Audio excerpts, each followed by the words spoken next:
welcome to RotaRail Tech Series episode 10. Today we're going to talk about the Billet Inc spline D shaft and this very special version that they've done for us.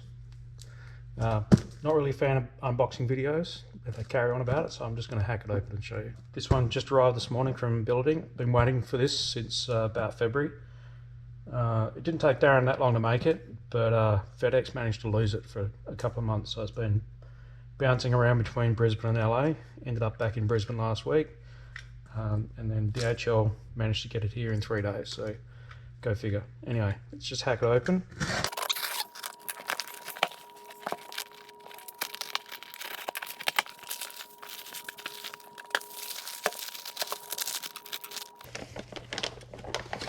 Like I said, this is the part they call the stick.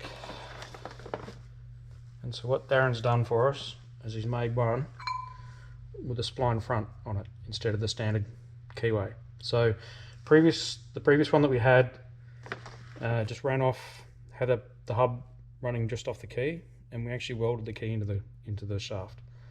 It was quite hard to get it out. I had to weld a stud onto it and use a slide hammer to get it out. And it actually split the hub through the slot for the key and distorted it a couple of thou. So because there's actually about 200 horsepower going through the drive into the supercharger, which is quite a lot to put through a single key. Obviously splines are a lot stronger.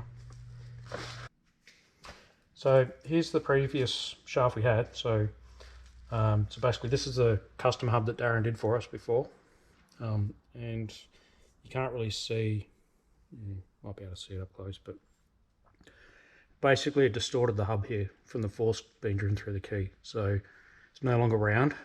It actually jams if you try to get it into the front support bearing, and it's actually got a slight crack in one corner of it somewhere of the keyway. So obviously too much power going through there, and so what Darren's done is he's done this spline version for us.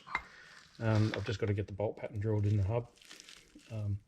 And the big advantage with Darren's billet shaft, or the Billet Inc one, is that it splined the rear counterweight and both the lobes. So these are the lobe part.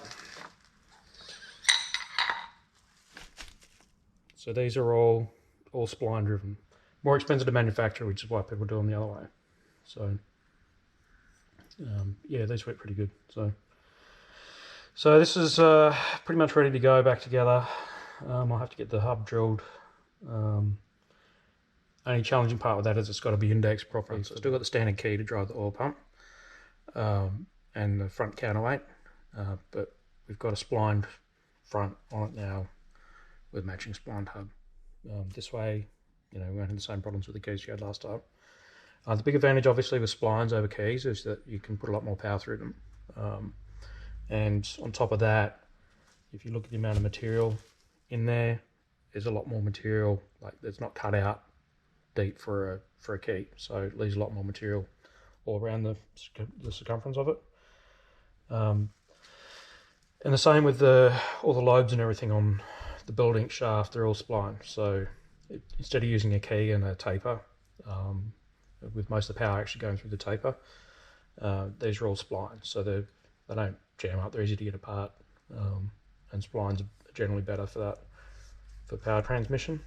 So yeah, so just clean this one up now, and got the bolt pattern drilled in it now, ready to go. So start putting the motor together.